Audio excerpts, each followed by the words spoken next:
In just a few minutes, our special guest will join us from London. IRINA YAKIMENTO, managing partner, now living safely in London with staff still operating in Russia. It's Intermark Relocation. So IRINA YAKIMENTO will be with us, and we're going to be discussing doing business in Russia before the Ukraine war and now. What's it like? So we're going to be talking about war in Ukraine and their first response as a company, the impact on global mobility in Russia and in Ukraine, impact of the war. This is serious stuff. How the war has impacted Intermark Relocation. IRINA says, essentially, it has helped them transform themselves and the company. Interesting success story coming from stress, danger, adversity. It's really unreal as I sit here in San Diego thinking about all this. We're also going to be discussing some personal things and some interesting story about relocating pets. So stay tuned. We'll be right back. You're on Global TV. I'm reaching here for the buttons. Stand by. Here we are again on Global TV Talk Show, and I'm in San Diego, California, and the time here is 8:10 a.m. And special guest today is IRINA YAKIMENTO, and she's managing partner of Intermark Relocation.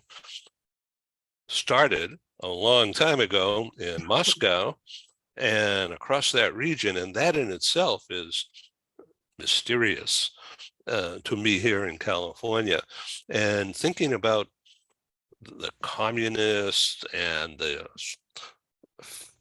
I don't want to use the word fascist, but really strong military control over everything. And yet we look at TV and documentaries about current day Moscow, it looks like California. It looks like it's US and very cosmopolitan, very commercial. IRINA, welcome, and tell us about what I just said. Moscow is a huge city, and of course Russia is huge, but let's just talk about Moscow as a metropolitan marketplace today. It's vibrant, isn't it? Oh, it is. Hi Ed. Hi everyone. Thank you for having me here. Absolutely. Actually, you could not be more right. Well, Moscow is really, for me personally, is the best place. It's an amazing city, especially now. Well, I mean, not now. If you asked me 2 years ago, I would say, well, actually 2 years ago we were in COVID. Anyways, but Moscow is absolutely cosmopolitan, modern, beautiful, very, very cool city, which even sort of more breaks my heart that I don't live there anymore. But it would be very similar vibe to it as you would in like London or New York. Very, very quick, very high paced, very it is a very cool city actually. But you said very rightly so, that there is Moscow and there is Russia and the rest of the country, and these are really two different countries, if you will, completely two different places. Yeah, they're different planets. Okay, so let me ask you a question about you. Are you from Moscow? I'm from Moscow. I was born and raised in Moscow, in a Jewish Ukrainian family. So my sort of childhood was in between Moscow and Ukraine. But yeah, my home is Moscow. Well, I think that, although I'm not sure because nobody seems to want to talk about it in my family history, but there's a lot of Ukraine in my 23andMe thing, and, as well as some Italian and Greek. But so I'm kind of a mutt. But it's, you know, predominant Ukraine area. And so here we are, like, wow, you know. I know. I know it's tragic. Yeah, it's a tragedy really, because my story is a typical story you would find in between Russia and Ukraine. Every single family on either side of the border has either friends or family on the other side. And with like when I woke up that February 24th, like you cannot believe, like you can literally, this does not fit into one's mind that this is actually happening. Um, from the sort of human, personal, and regular person's perspective, if you will. Mm-hmm. Mm. Yeah, it's really amazing. So I want to introduce you to a friend of mine who is an American living in Hong Kong forever, building a business, a multinational business. His name's Chris Xline. Yeah. He picked up and relocated himself into Ukraine, investing is into opening a business, rental furniture. It's called Home Essentials. Yeah, I know him very well. There he is. Okay, so he's in Western Ukraine near the Polish border, and safe. I just had a communique with him on WhatsApp 10 minutes before you got on the air. And he said, I asked him, is he safe with all the drones and all that? And he said, yeah, no problem.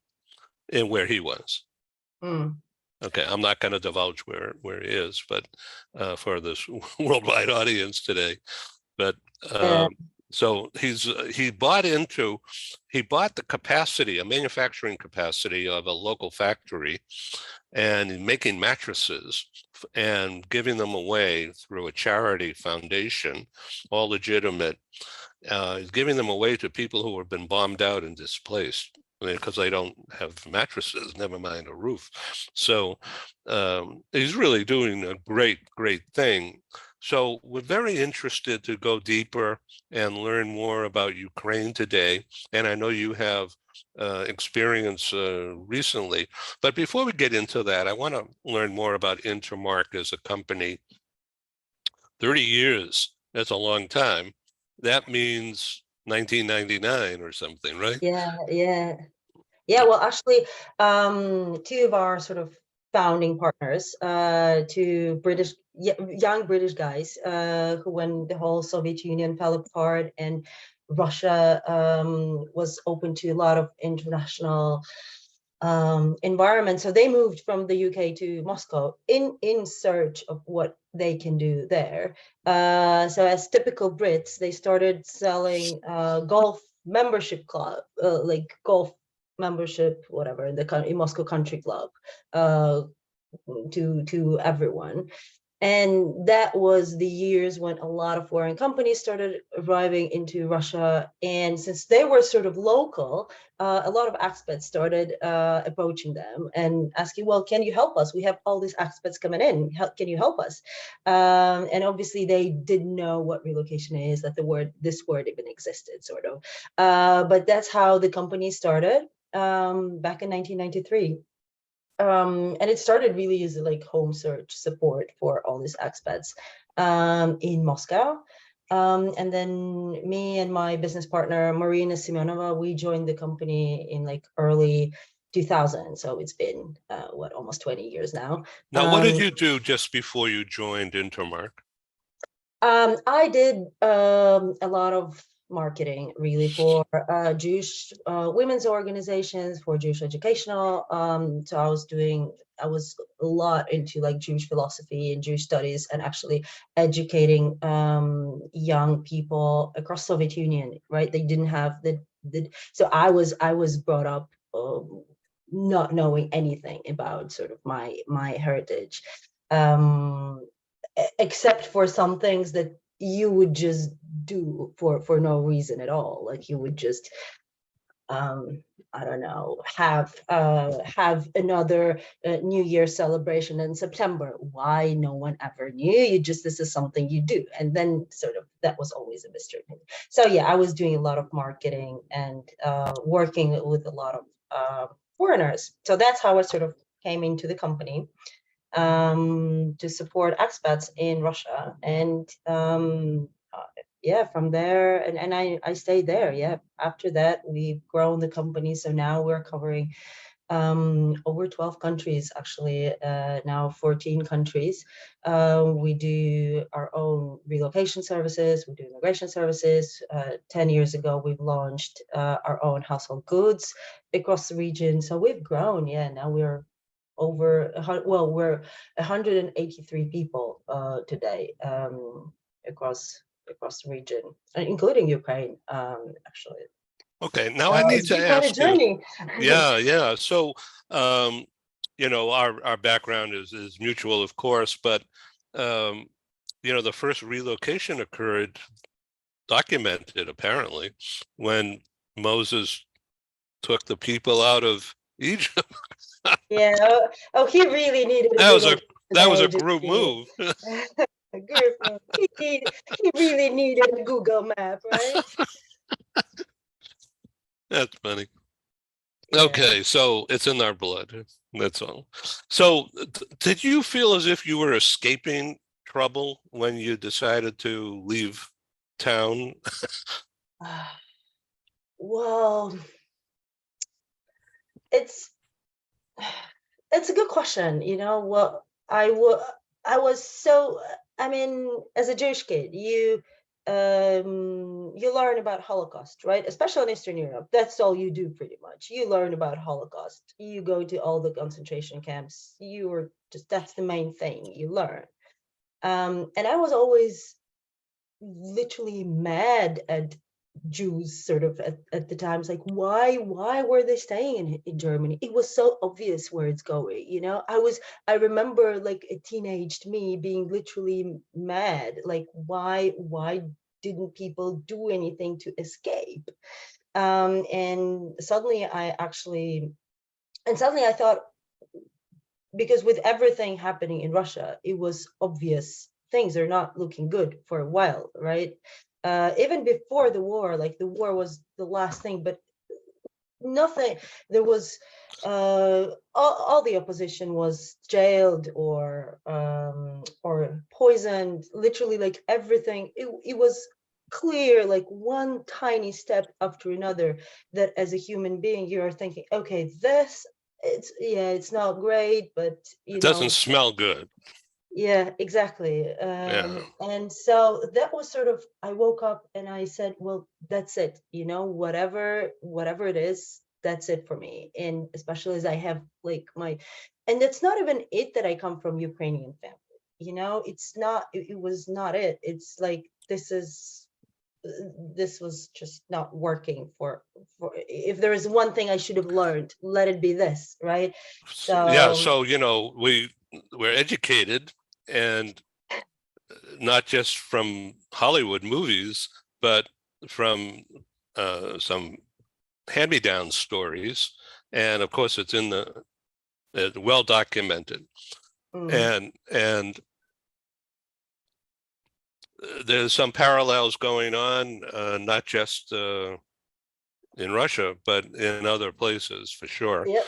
And you got to be stupid not to see that, and are unwilling to face a reality that there's an upsurge or an eruption of hate that is looking to be normalized in too many places, and it needs to be talked about, Mm. and you have to take cover. You need to take care of yourself, your loved ones, and your investments. I know, but on the other hand, this other,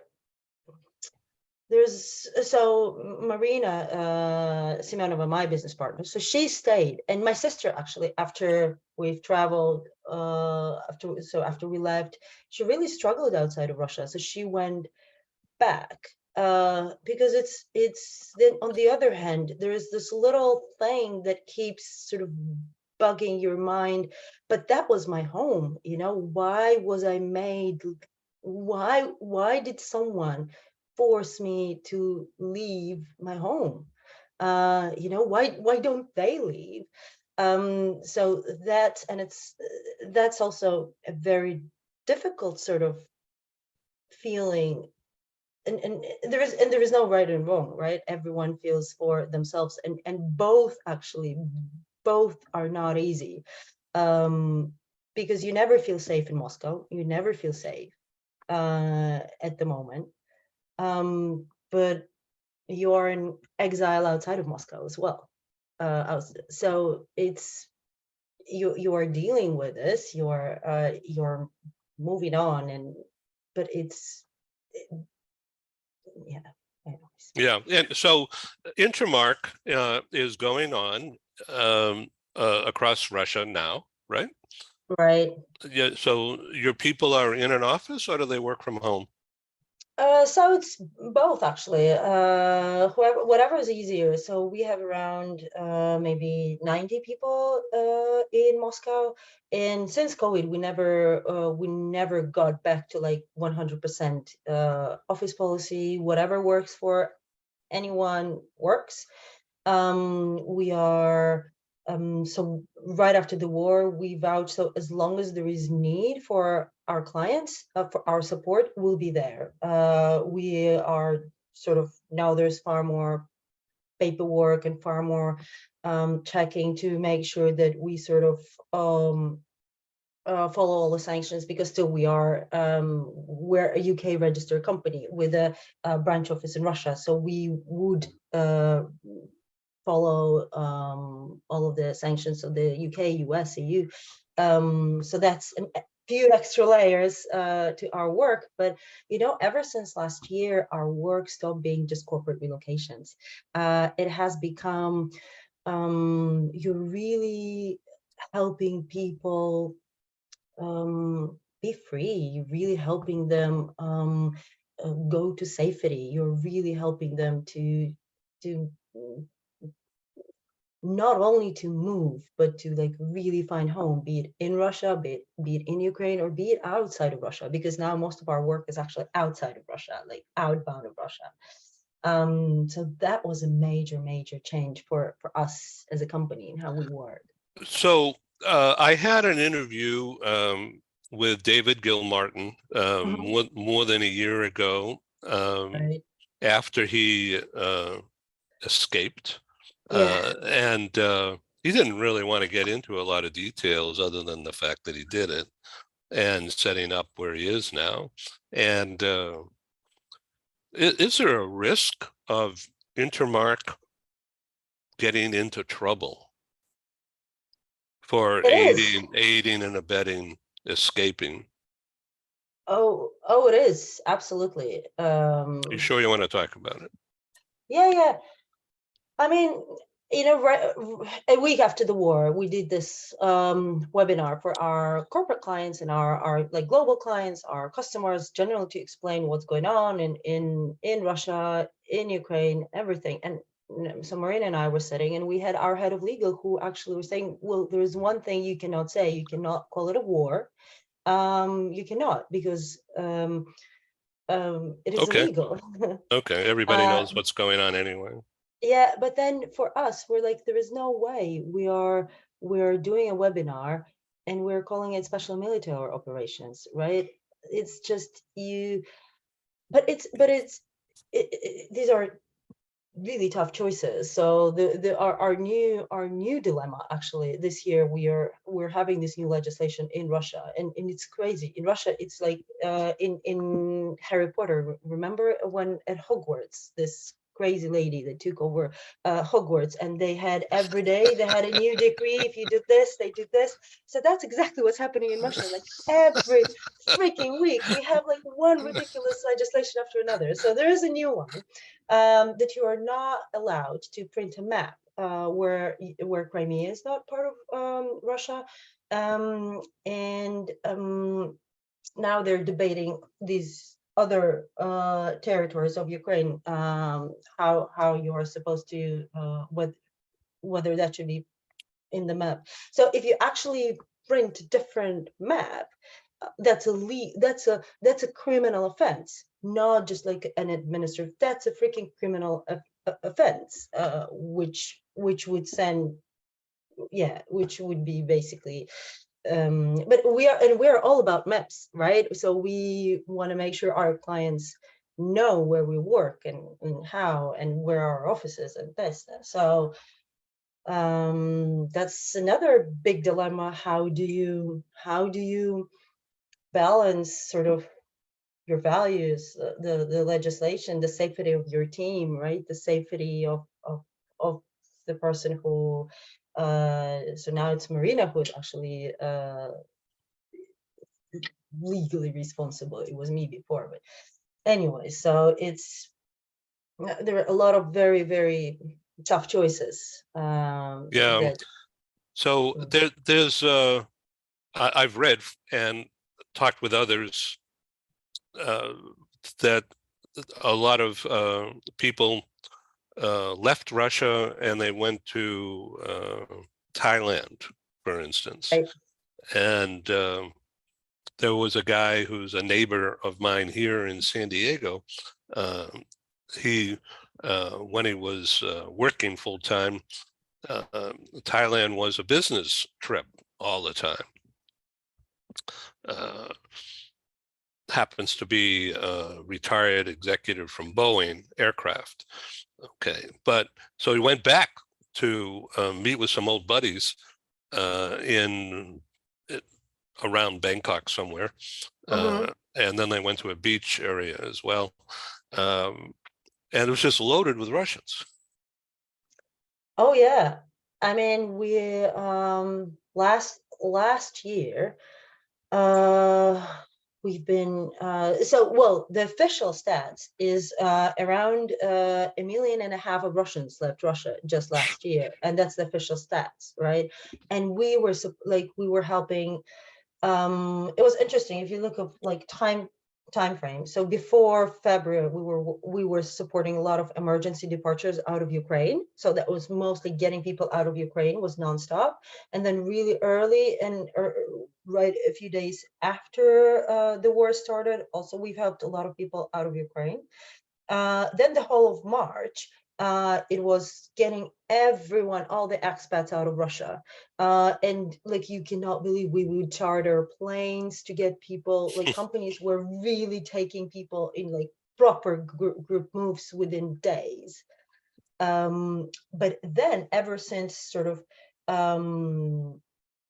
April and until the end of the year, we were Russians going everywhere. Mostly like the top locations were, of course, like Kazakhstan, Armenia, Georgia, these countries, because they were the easiest ones, still direct flights, no visa requirements.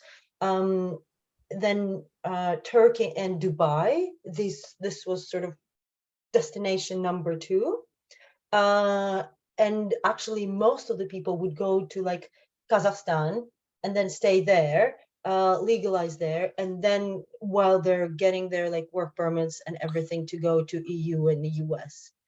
So that was a completely sort of different way how we started operating to really support Russian assignees of international companies, a lot of Russian businesses, and a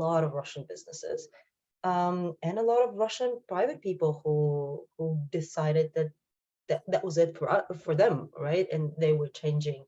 Yeah, so it turned into like, I think for us it really sort of transformed how we work, the locations where we work, and generally how the whole global mobility scene works in Russia per se, for now.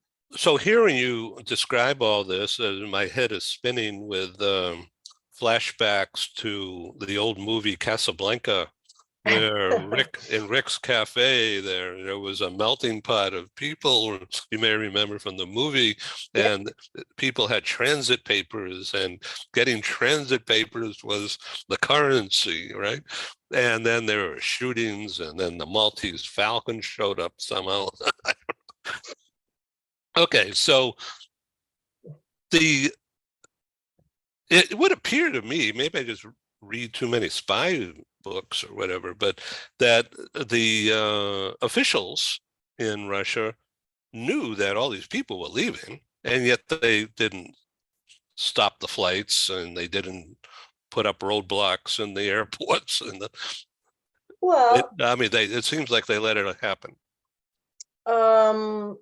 yes and no. So definitely no from the beginning, but everything changed in September when they called for mobilization. Uh-huh. Oh, Um, you mean the conscription? Conscription, yeah, conscription. So That's when like they a officially draft. Like, draft, yeah, so yeah. they officially started the draft. So that was September, and literally the first couple of days, they really weren't doing anything, and people were like literally running in all sorts of directions. And so we had, for example, a group move where the company asked us to help their male employees to take them to the border to Kazakhstan. Then our Kazakhstan team would pick them up from the border and then place them to temporary housing and whatever. And so that was in like hundreds. So, but then what Russian military did, there were two main sort of cross-border crossings of the border between Russia and Kazakhstan, and they've put the conscription, like the draft office, right on the border, and there was like 10-hour wait at the border. So people were there, really 10-hour wait. So then they started checking for the papers and everything. It's pretty And scary. very scary. It's very scary. And then they started like this. I think the scariest one. Then they started like changing a few like very two actually places that were that used to one used to be like a movie theater for very cool new, arts movies, and they transformed it into a military drafts office. uh, and the same one right next to our office, actually, there was another one. It was a museum which they transformed into a drafts office. Then so then they started really checking for the paperwork. So if you are a man over 21, you will be questioned on the border to get out. So they weren't doing it. I think that at first they let everyone go, whoever wanted it, but now they're being very particular about man leaving. So for men, Oh, it's so did they have armed guards not letting them go out?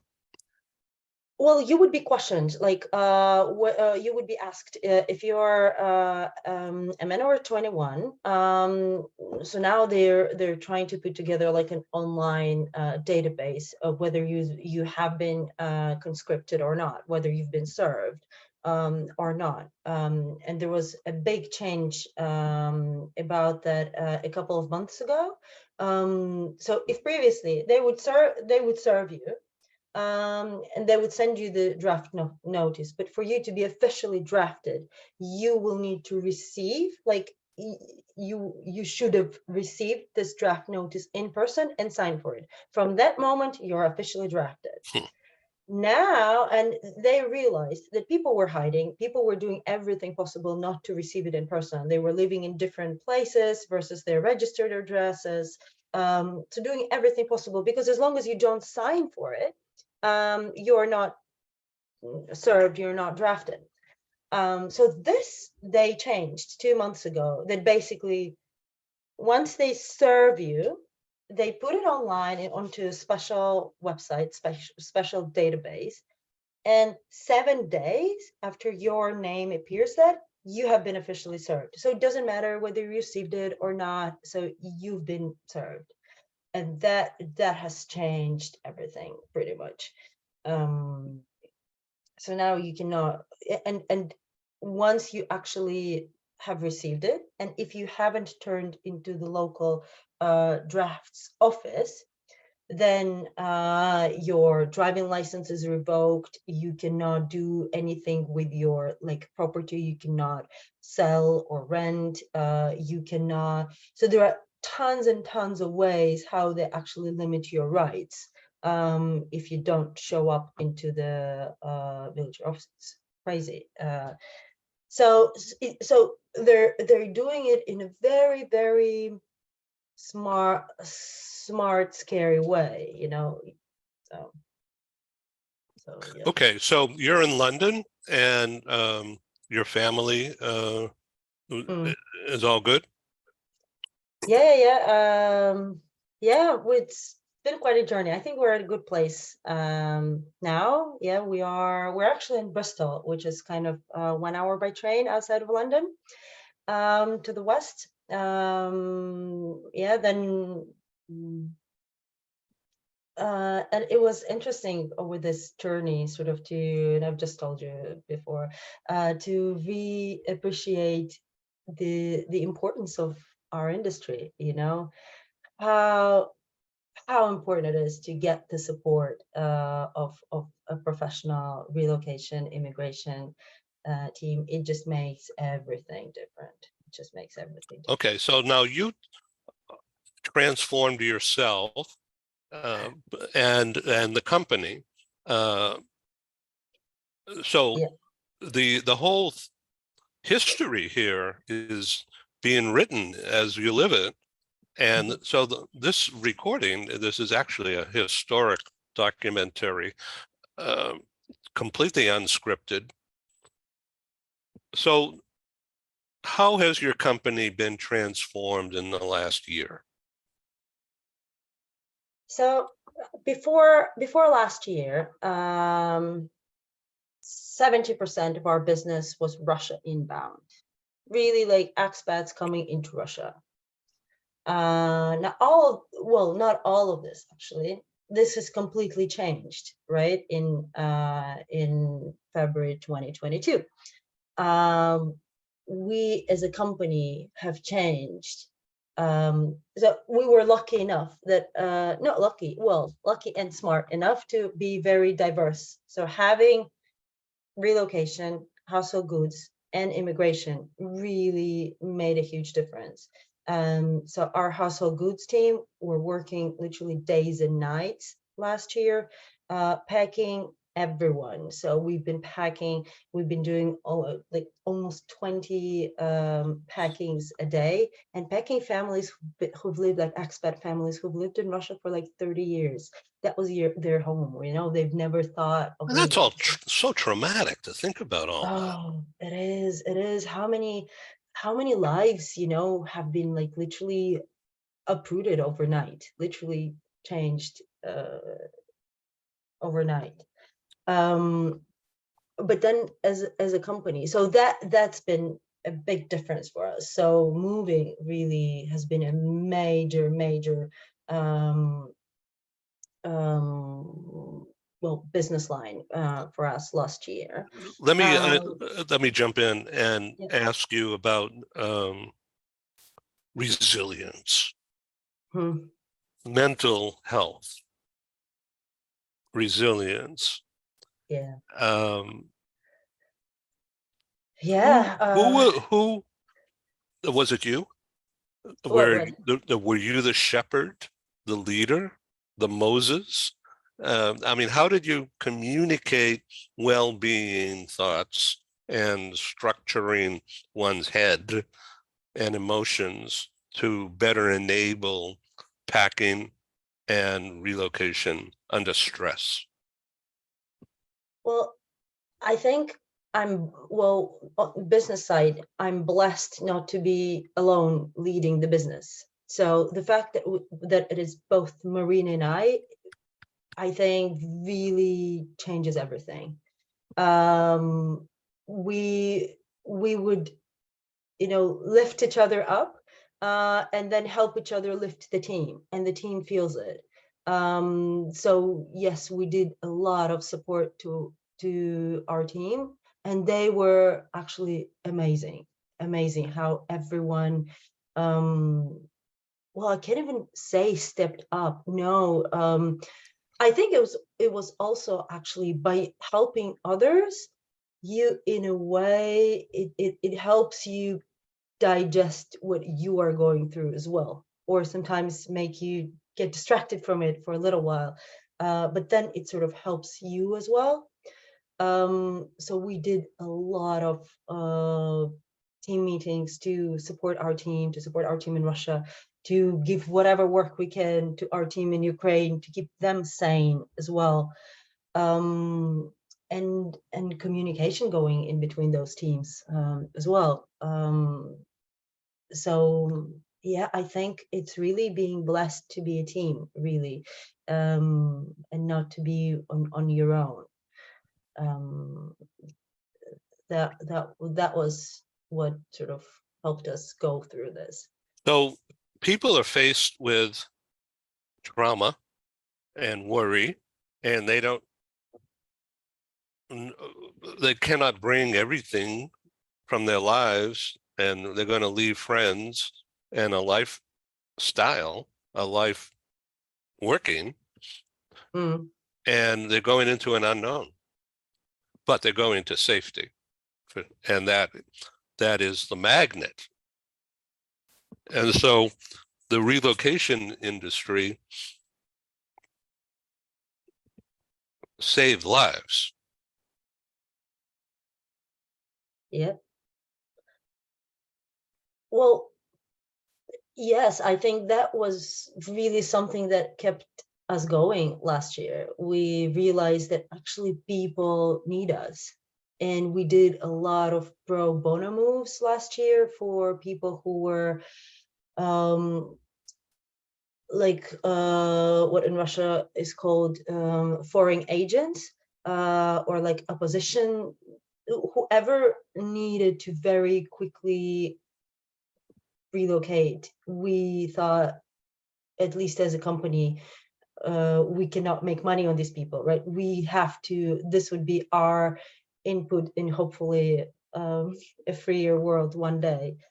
But we did a lot of that, and we're also, I think, blessed by the industry. So unlike many other industries, relocation industry supported us very much as a company that has operations in Russia.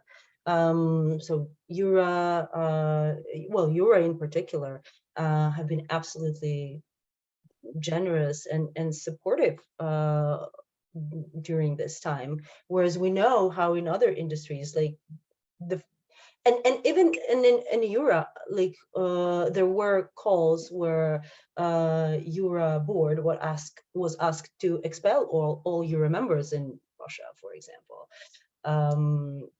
And it's amazing how Euro stood for its members in Russia, in Ukraine. So I think we're just somehow, this is the part where we got lucky, right? With our team, with our industry, with the people in the industry. So that really helps, that really helps. Okay, so now let's talk about how you're going to spend your vacation this summer.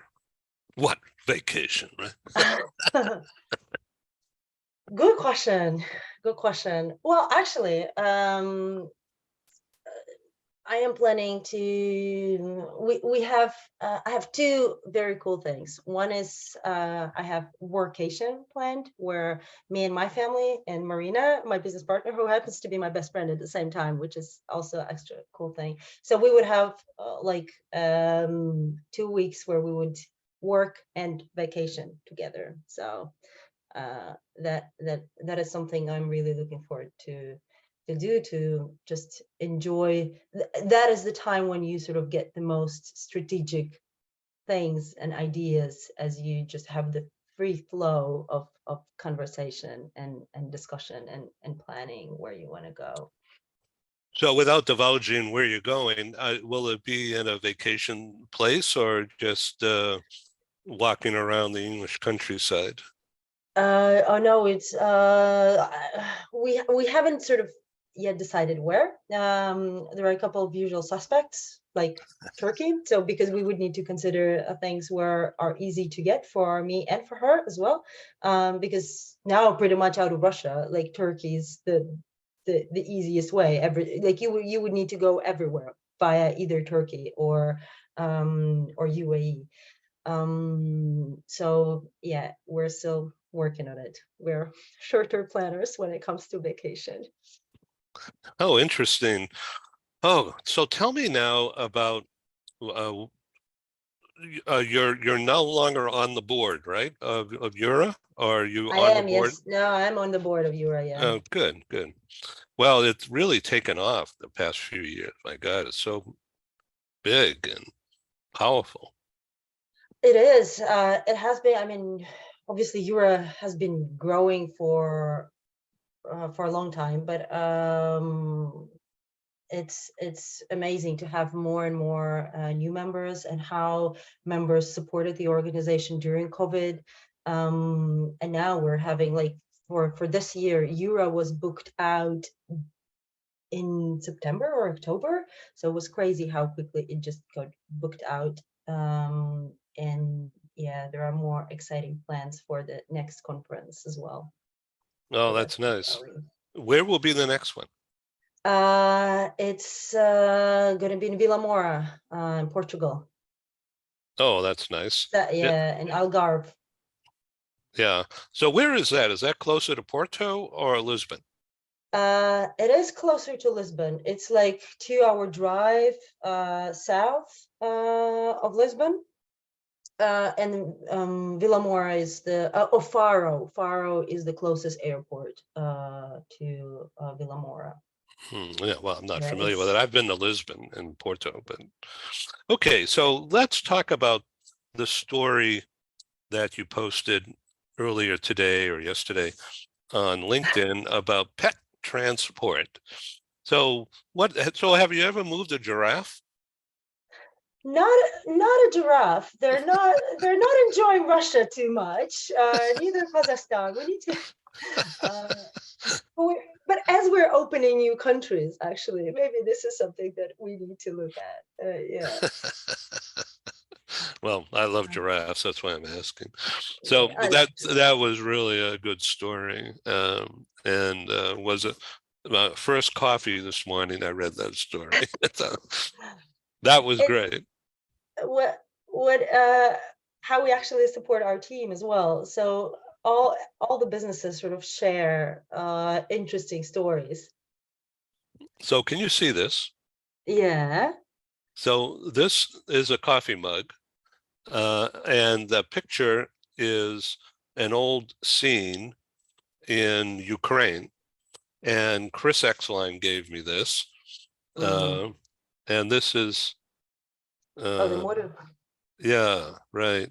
And so he's Home Essentials is his store, um, homeessentials.net is the corporate. But he came to London to speak live at my London meeting, May 9, and he brought he brought me a coffee mug from Ukraine, and he's selling them in his store now. So Mm. everyone, go buy So one. sweet. With the little torches. That's a typical, yeah, sort of Ukrainian Russian Yeah, scenery. interesting. Well, let's pray for peace there. It's getting to be a little crazy in this morning's headlines. Um, and I thank you for being so proactive and so wonderful and communicative about a really personal experience and a business success story, and how the relocation industry, the talent mobility, talent beyond borders for sure, and a resource for safety, a resource for mental health, Intermark and you, Mm. IRINA, YAKIMENTO. Thank you for being on Global TV Talk Show. This is an epic story, and I'm really happy to be able to broadcast it to the world. So thank you.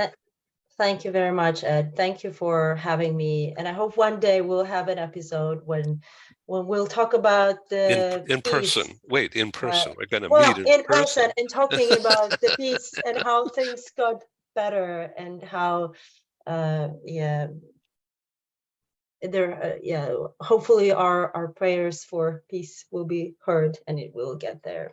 Thank you, Ed. Thank you, everyone. Nice to meet you.